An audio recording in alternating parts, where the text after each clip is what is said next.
Hi everybody, in this video what I want to do is talk all about saturation and how saturation can have quite a big impact on your images.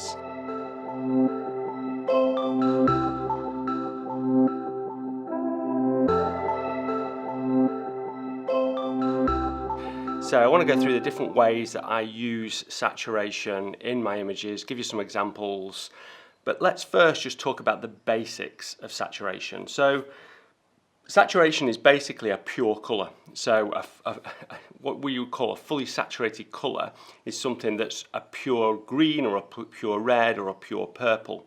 But what it is in terms of numbers is it's how different two of the numbers are to the third number in the red, green, blue.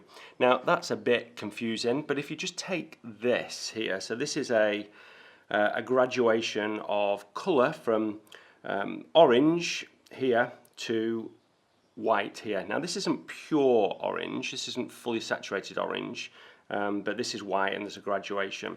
Now if you look at the saturation slider I've got here, as I increase the saturation of this, what you'll see is that the orange will go to pure orange, but the white it has no impact on, and what is closer to sort of white, so these oranges down here, the saturation doesn't affect as much because it can't, because they are closer to a grey colour. And Vibrance, which is effectively a different way of applying saturation, it doesn't apply as much saturation to the pure colours within your, with the purer colours within your image. So if I increase the Vibrance, you can see it has a more natural effect on it. You can see that the graduation here of these tones is a little bit better. And that's why we use Vibrance usually instead of saturation in the slider, because you can see it's a more gradual effect on these tones compared to this, whereas saturation just doesn't look as good really. So there's lots of information on the web about this, so if you are interested in exactly how saturation works and how it is represented by the red, green and blue channel and the ratio between the numbers of those three colours, I'd recommend just searching for how saturation works on Google. It's really interesting. I didn't want to go into it in depth in this video because I think it's better just to look at some examples and show you what I do. So we'll go into Lightroom and we're going to have a look at some colours. And what I'm going to do is I'm going to talk about the 5 different ways that I change saturation in my colour. So let's look at the first one, and that is contrast. So if I just go in here and we'll go into that curve one we did last week, and we can see here that we've got this image that I took in the woods. I'm going to talk about this in a couple of weeks actually, how I took this image. This is a beautiful image of some silver birches in the woodland. And you can see that if I want to change the saturation of that, I could actually just increase the contrast. And if you remember, to increase the contrast, we just make the curve steeper. So if I just make this curve steeper, you can see that as well, obviously it's getting brighter here, but the reason it's getting brighter in there is it's making it more contrasty. And as I'm making it more contrasty, what you can see is these greens are getting more saturated. And that's because we're increasing the distance between the value of green in this to the value of red or blue in this.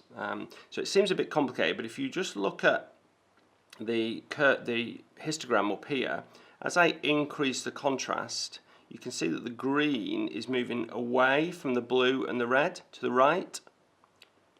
And as I'm doing that, I'm effectively saturating that green. So contrast, and likewise if I do it the other way, you can see that I am unsaturating the green because it's moving closer to the red and the blue. So by increasing the contrast, you can increase the saturation in your image. And it's quite good that, because you could just say, I just want to increase the saturation of the dark tones in the image. So you could just do something like this, and this would just increase the contrast of the dark tones in the image, not the high tones in the image. So you can affect your image in different ways by messing with the tone slider. Okay, the next way you can change contrast in your image is actually something that people don't realise, but it's actually using temperature. So if I go into the temperature of this image, you can see that as I'm making it warmer, so I'm moving it to the right here, this image, you'll see that I'm actually increasing the separation between the red, green and the blue. I'm effectively making the image yellower, but I'm also increasing the saturation of that yellow as well. So it's something just to be aware of, that if you are changing the temperature of your image, it could have an impact on the saturation of the colours in your image as well. And what I usually do is I just set a temperature and then I go on to change the saturation in different ways. Usually Lightroom likes you to go from the top down through these effects, and that's a good way of working.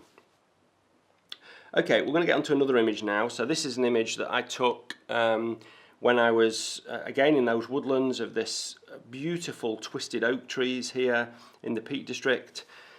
And I've set the temperature that I want. Oh, it was quite cool, but there's still too much colour in this image. So what I want to do is I want to change the saturation of this image. Now, I could just go into the saturation slider here, and I could just move the saturation. But actually I don't want to do that. I very, very rarely use this saturation slider here, because what that does is it changes the saturation of all the colours in the image the same. And what I might want to do in this image is keep the blues quite saturated but desaturate some of the greens. And I can go into this colour mixer here, and then if I want to I can go and say, okay, I want to desaturate the greens a little bit, but the blues I want to be a little bit more saturated. And I'm going to desaturate the yellows a little bit because there's probably some green in that yellow as well. So that way I've created a more subtle look to this image than just going and sliding the vibrance or the saturation slider. You know, this HSL slider here and the saturation of all the colours has a really big impact. There's another good example here if I look at this image. So this is an image that I took in Scotland, and on this image I might want to just change the saturation of just the blue here. Now I could just do it by doing this, but obviously if I do that and increase the saturation of this blue of the whole image, then this goes way too saturated. So what I'm going to do is I'm just going to go to the blue part of the image, and if you want to you can go and pick it with the colour picker if you want to find out exactly what it is. I could just say, okay, it's this bit here and it's got these two colours in it, so I might probably just change both of them, and I'm just going to increase the saturation of the blue in the image. And you can see as I'm doing that, more so with this one, that I'm changing the colour of the water and the blue and the sky here, but I'm not changing the saturation of this mountainside. And that's a much more artistic way of changing your image and changing the saturation in your image. So this is another good example here of something where I want to keep that blue look, because this was taken about an hour after sunset, and I want to sort of accentuate that blue look, but I don't want these oranges to go too orange. So what I might want to do on there again is increase the saturation of that, but also reduce the saturation of the oranges in this image, and the reds, so that I've got quite a, because if you can imagine, if you were here, you know, just after dark, you're not going to see these oranges, these grasses looking really sort of luminant, really saturated and luminescent. Luminescent, is that a word? Probably is. Yeah, so the blue was really dominant, why it's called the blue hour, but I didn't want these oranges to look too much. And in fact, probably what I'd do is change the luminance values of these as well.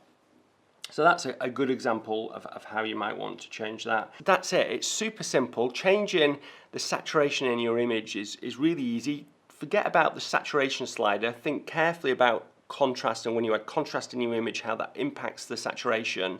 You know, if you're going to add contrast, then think about reducing the saturation or just controlling the saturation of the individual colours that you want to accentuate. And you'll start to get much better results and much more pleasing and natural results by altering the saturation of individual colours rather than the saturation of the whole image together. I hope that's been helpful. On Sunday, I'm going to talk all about the World Landscape Photographer competition. It was amazing. You've probably seen the results now. There are some stunning images. I'm going to go through some of those images. I'm going to talk about our judging process, exactly what we did to choose those winners. So everything will be transparent. Hopefully you'll agree with how we did it. If not, then Please be kind. So that's Sunday, and then that woodland shot that I just showed, or those two woodland shots that I just showed, I took this week. I've had some incredible early mornings at 3 a.m.